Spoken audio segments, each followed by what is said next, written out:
Od mrzlega začetka oddaje pa gremo v bolj tople kraje, v toplo destinacijo. In sicer, Andrej, kaj je bilo to s kamelo in puščavo? Ja, kamela je bila pa res, kot da bi bila pri Malem princu na sredi puščave, naenkrat se je pojavila. Z Mihatom sva v e-tronu ugotovila, da je toliko nabrane energije, da lahko ubereva čisto eno posebno pot in greva v res pravo puščavo. Takrat je naenkrat tam se pojavila kamela in človek, ki jo je pasel, ki sicer ni hotel pred kamero, čeprav sva se z njim pogovarjala, in kamela je tukaj. Vožnja z električnim avtom po deželi, ki je prepojena z nafto, je dobra provokacija. Ampak, če na vse skupaj pogledamo iz malenkost drugačnega zornega kota, ugotovimo, da je izbira te puščavske lokacije v Abu Dhabiju zelo sporočilno močna za predstavitev prvega električnega Audija. Življenje tukaj z naravo ni bilo nikoli lahko. Se je pa zelo močno spremenilo pred približno 80 leti, ko so odkrili nafto. Zdaj se tudi oni obračajo k drugačni prihodnosti. Sosednji Dubaj, ki je počrpal že skoraj vse svoje zaloge nafte, je sinonim za netrajnostno življenje. Pravo nasprotje pa je Abu Dhabi, ki ima nafte še veliko, pa kljub temu intenzivno išče pot do novih virov energije. Zato, da bi mu uspelo zadržati udobje in kakovost življenja v puščavi tudi potem, ko se bo spraznil še njihov zadnji rezervoar nafte oziroma potreba in želja po njej. Usmerjenost k spremembam, ko zanje še ni nujne potrebe, pa je stičišče, ki nas pripelje k prvemu električnemu Audiju. E-tron je po velikosti primerljiv s Q5. Tudi oblikovno namenoma ponuja točno tisto, kar danes hočejo Audijevi kupci po vsem svetu, a z novimi tehničnimi rešitvami vendarle prinaša nove občutke v vožnji. Po eni strani s tišino v kabini, potem so tu vzvratne kamere na boku, ki zahtevajo kar nekaj privajanja, največ novega pa seveda prinaša baterijski sklop. Tega so namestili pod potniško kabino in ima kapaciteto 95 kWh, kar e-tronu omogoča 400-kilometrski doseg. Toda doseg je le en del Audijeve električne zgodbe. In our next generation Quattro, the e-tron Quattro, with its two electric engines in the front and the rear, we actually don't have a mechanical connection between these axles anymore. So on the one hand, of course, we have the benefit of not having additional weight in there, and we are not limited by the coupling or the differential in the middle. For efficiency tasks, for example, we use only the rear engine, and when we do like handling and vehicle dynamics, we use also the front axle to increase the cornering behavior of the car. We integrated wheel selective torque control, also known as brake torque vectoring, directly in our Quattro controller, and we always generate reproducible and fast cornering behavior. Brake torque vectoring itself means nothing else than giving some brake interventions on the inside wheels while cornering. So Andrej, what you will find out today is the dynamic mode. The dynamic mode gives you not only a lower chassis, because the whole car has an air suspension, so the car will go down, and due to the heavy battery in the middle, it reacts like a middle engine car. It accelerates a little bit faster because there is a boost mode. In the boost mode, we give you 8 seconds of additional energy, but I promise you, 8 seconds in accelerating in this car, it takes you to the moon. This is a sports car, and please discover the beast inside this car today.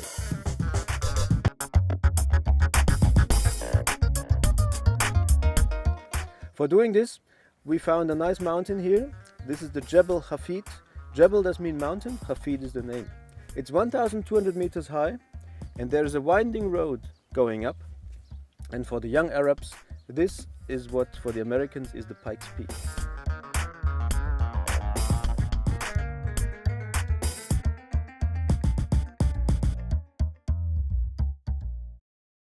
Ampak električni sklop vendarle prinaša nekaj posebnosti, še posebej v dinamično vožnjo, recimo skozi ovinke.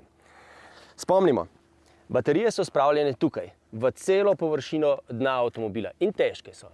Govorimo o tem, da če gremo v ovinek z visoko hitrostjo in pozno zaviramo, bo e-tron pokazal hitro znake bežanja sprednjega dela iz ovinka.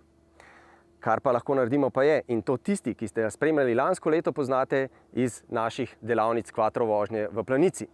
Takrat smo rekli, Quattro je idealen za pospeševanje iz ovinka, vendar za tehniko, ko z volanom odpiramo volan in bolj, ko se kolesa poravnajo v smeri iz ovinka, bolj pritiskamo plin.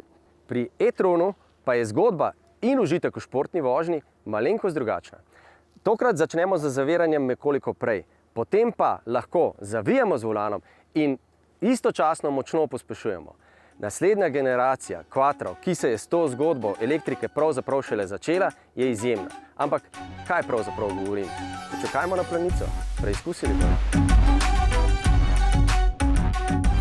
Najlepše pri vsem skupaj pa je, da si po novem lahko dinamično vožnjo privoščite brez slabe vesti. While driving down the mountain, you will recuperate energy because the engine is then working as a generator and it's producing energy. And this energy goes directly into the battery. So a lot of the energy you burned for going up, you will get back while going down. And for every kilometer you go down, you will gain around 1 kilometer to drive later on in the normal travel. It's not a perpetuum mobile, not yet of course, it's not allowed by physics, but you really can discover how effective you can be, although you do sportive driving, and to get back really something you invested before. A eno je polnjenje na klancu, drugo pa klasična raba avtomobila. Pri tem lahko povemo, da e-tron omogoča hitro polnjenje na 150 kW ultrahitrih polnilnicah, ki 80% baterij napolnijo v komaj pol ure. Zagotovo bo zelo redko prišlo prav, je pa lepo vedeti, da se da skoraj normalno potovati. What we see today is that fast charging doesn't harm the battery in any way. So customers don't have to worry if they do fast charging or charging at home. It will not affect the lifetime of their car. We guarantee 8 years or 160,000 kilometers. We believe that the battery will last a lifetime, so end of the battery life will also be end of the car life. Ampak poglejmo na vse skupaj še iz drugega zornega kota, mobilnostnega. In potegnemo še eno usporednico z Združenimi arabskimi emirati, Ameriko in Evropo. V manj kot 100 letih so tukaj dobesedno iz kamel presedlali na najbolj udobno in luksuzno mobilnost. Zdaj je prišel trenutek resnice. Tudi pri nas, tudi v Evropi, v Ameriki. Vendar zdi se, da bo tukaj narava poskrbela za to, da bo transformacija v bolj trajnostno naravnano družbo morala potekati bolj hitro. Tudi pogovor s profesor Katrašnikom, ki je bil zelo strojniško naravnan, je navrgel eno zelo pomembno sociološko družbeno poanto. Odreči se bo treba udobju, spremeniti svoje navade. Tukaj jih že spreminjajo. In to nas pripelje do še enega pomembnega vprašanja za prihodnost.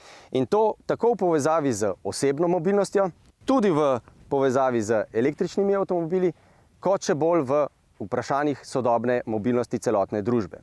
Tako v enem kot drugem primeru smo pred veliko dilemo, ali lahko zaupamo napredku sodobne tehnologije, da nam bo ponudila v prihodnosti enako, morda celo večjo raven udobja v mobilnosti, ob sočasni, bolj trajnostno naravnani rabi goriva.